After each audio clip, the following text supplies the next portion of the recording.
ప్రసన్న కుమార్ గారు to please speak. Arjun గారు ఆయన ఫస్ట్ డైరెక్షన్ చేసే సినిమా నేను మెడ్రాస్లో స్టూడియో లొకేషన్కి వెళ్ళి నేను చూస్తే అక్కడ నేను లొకేషన్కి వెళ్ళకముందు అర్జున్ గారిలో ఒక హీరో చూసా. కానీ లొకేషన్లోకి వెళ్ళిన తర్వాత నేను చూస్తే ఒక సాధారణమైన కార్మికుడిని చూసా. ఆయనే ఒక డైరెక్టర్గా ఉన్నారు, ఆయనే ఒక ఫైట్ కంపోజ్ చేస్తున్నారు.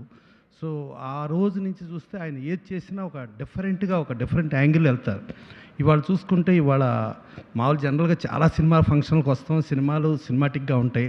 కానీ ఇవాళ రియల్ హీరోస్ అని చెప్పి నేచర్ లవర్స్ని, అలాగే ఒక డాక్టర్ గారిని, అలాగే మనం ఇక్కడ హైదరాబాద్లో ఉండి మనకు తెలియదు, బట్ అర్జున్ గారు ఇవాళ ట్యాంక్ బండ్ శివ ఆయన చెప్పారు. అలాగే మనం ఇక్కడ ఉండి తెలంగాణలో ఉండి మనకు తెలియదు, మన సత్యనారాయణ గారు చేసేది చెప్పారు. ఇలాంటి రియల్ హీరోస్ని పరిచయం చేస్తూ ఒక పాజిటివ్ వైబ్రేషన్స్తో ఆయన ఇందాక చెప్తున్నారు, పంచభూతాలు, ఆ దేవుళ్ళు వాళ్ళందరూ ఇది కూడా 100% వాళ్ళది ఇది ఉండాలని చెప్పి అన్నారు. సో అవన్నీ ఉంటూ రేపు 14వ తారీఖు సినిమా రిలీజ్ అవుతుంది. అంటే వ్యాలంటైన్స్ డే అంటే లవ్, ఈ సినిమా సీతాపైన లవ్ స్టోరీకి లవ్ ఇది అవుతుంది. అలాగే 15వ తారీఖు మనకు మహాశివరాత్రి, ఆయన మంజునాథ్గా మనం చేసింది చూసాం. ఆ మహాశివరాత్రి ముందు రోజుతో ఇదవుతుంది.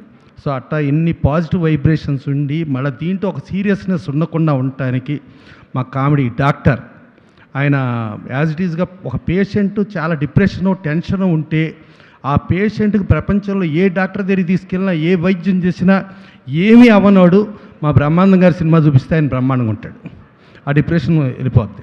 సో అట్లానే బ్రహ్మానందం గారు, అలాగే కట్టప్పగా బాగా ఫేమస్ సత్యరాజ్ గారు బాహుబలి అవి చూస్తే ఆయన ఆ రోజు ఫస్ట్ ఇదిలో కట్టప్ప ఎవరిని చంపారు ఏంటి అసలు ఎందుకు చంపారు అంటే అది అంటే ఒక టీజర్తో స్టార్ట్ అయ్యి ఒక మెయిన్ సినిమాగా బాహుబలి 2 అయిన ఆయన సత్యరాజ్ గారు ఇంతమందిని తీసుకొచ్చారు. ఇంతమంది చూస్తే అలాగే ఆయన డాటర్ని హీరోయిన్ ఇచ్చేస్తున్నారు. అప్పుడు ఫస్ట్ సినిమా నేను ఏదైతే ఆయన డైరెక్షన్ చూశానో ఇవాళ కూడా అదే డైరెక్షన్లో సీతాపైన పిక్చర్ వైజ్గా చూసుకుంటే చాలా ఎక్స్ట్రాడినరీగా ఉంది, చాలా రిచ్గా ఉంది, చాలా బాగుంది. ఈవెంట్ ఆర్గనైజ్ చేసి ఇదంతా చూస్తుందంటే పాజిటివ్ వైబ్రేషన్స్ ఉన్నాయి. డెఫినెట్గా ఆ శివుడు ఆశీస్సులతో, ఈ పంచభూతాల ఆశీస్సులతో ఈ సీతాపైన పెద్ద హిట్ అవ్వాలి.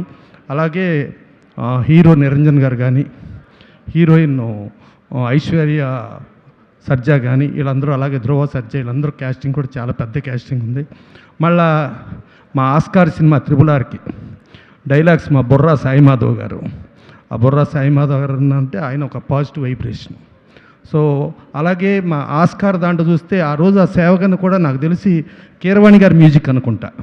సో ఆ కీరవాణి గారు ఆస్కార్ అది ఉండి ఇన్ని పాజిటివ్ వైబ్రేషన్స్తో డెఫినెట్గా సీతాపైన పెద్ద హిట్ అవ్వాలి. ఆయనలో స్క్రీన్ మీద హీరో కనబడతాడు, స్క్రీన్ బయట కార్మికుడు కనబడతాడు. డెఫినెట్గా ఈ రియల్ హీరోస్తో పాటు రియల్ హీరోనే కాదు, మీరు కూడా రియల్ హీరోనే. Thank you sir, thank you so much. మనం we're talking about love positivity కాబట్టి ఒక